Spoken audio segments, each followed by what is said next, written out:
Баршаңызға қайырлы күн достар, каналыма қош келдіңіздер. Бүгін сіздермен осындай бір жасағаннан ақ шығатын, өте дәмді, сырты қытырлақ, іші сочный, яғни сулы болып шығатын керемет чебуреки дайындаймыз. Видеоның соңына дейін көріңіздер.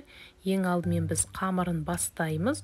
Ол үшін ыдысымызға жарты шай қасық тұзымызды салып, үстінен 175 мл қайнап тұрған ыстық суымызды құйып аламыз. Және де 20 граммдай сұйық майды құйып, үстінен ұнымызды салып аламыз. Бірінші шанышқының көмегімен араластырамыз. Қолымыз күйіп қалмас үшін.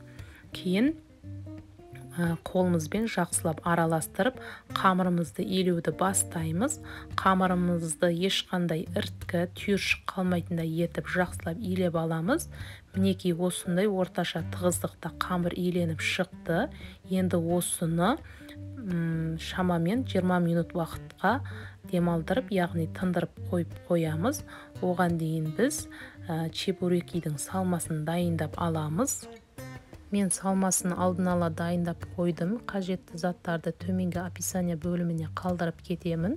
Сіздердің салмаларыңыз сулы, сочный болып шығу үшін міндетті түрде су қосыңыздар.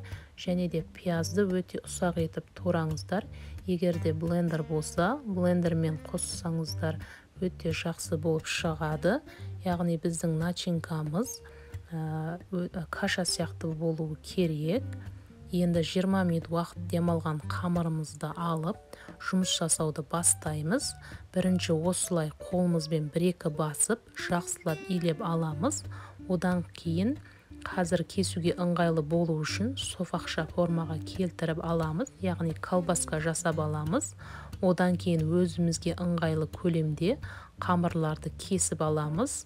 Осылай таразының көмегімен өлшеп кессеңіздер де болады. Мен қамырларды 50 граммнан бөліп өлшеп алдым. Менде 9 бөлік қамыр шықты. Таразымен өлшеп отырмаймын десеңіздер, көз мөлшерімен кесіп бөліп алсаңыздар да болады. Енді осы әрбір бөлік қамырымызды осылай қолымызбен дөңгелек формаға келтіріп аламыз. Және де беттері кеуіп қалмас үшін міндетті түрде осылай мата сүлгімен жауып қоямыз.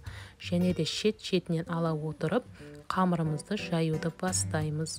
Кішкене ұн себелеп қамырымызды жайып аламыз. Құрметті көрермендер, осындай қазақ тілді каналымның кеңінен дамуына кішкене болсын өз үлесіңізді қосып, осы видео ұнаса лайк басып, комментарий бөліміне пікіріңізді жаза кетіңіз. Ал егер каналға тіркелмеген жаңа көрермен болсаңыз, подписация батырмасын басып, каналға тіркеліп алыңыз. Осылайша біз қамырымызды дөңгелектеп кішкене жұқалау етіп жайып алдық. Үстінен етті салмамызды саламыз. Қазір ортасы дұрыс пісу үшін міндетті түрде қасықпен жайып, жұқалау етіп төсеп шығамыз. Чебурекиімізді түйеміз. Егер жабыспай жатса, кішкене су жағып жіберсеңіздер болады. Шет-шетін қолымызбен кішкене басып, жақсылап бекітіп аламыз. Одан кейін арнайы роллер болатын болса, сонымен кессеңіздер де болады. Егер болмаса, жай ғана шанышқымен басып шығасыздар. Енді алдын ала қызып тұрған майымызға чебурекилерімізді салып, екі жағын пісіріп аламыз, қызартып. Міндетті түрде осылай қасықпен чебурекидің үстіне майды құйып отырыңыздар. Сол кезде біздің чебурекилеріміз жақсы көтерілетін болады. Енді келесі бетіне аударып, келесі бетінде қызартып пісіріп аламыз. Қуыратын майымыз алдын ала қызып дайын болып тұру керек. Міндетті түрде орташадан төмен отта пісіріңіздер. Сол кезде ортасы да жақсы пісетін болады. Жоғарғы отта тұратын болса, іші піспей қалу мүмкін. Чебурекилеріміздің екі бетінде қызартып жақсылап қуырып алдық. Осылай көтеріліп, әдемі болып пісіп шығады. Дәмі де сөз жоқ, керемет болып шықты. Міндетті түрде дайындап көріңіздер. Егер де бұл видео сіздерге ұнаған болса, каналға тіркеліп, лайк басып, өз пікірлеріңізді жазуды ұмытпаңыздар.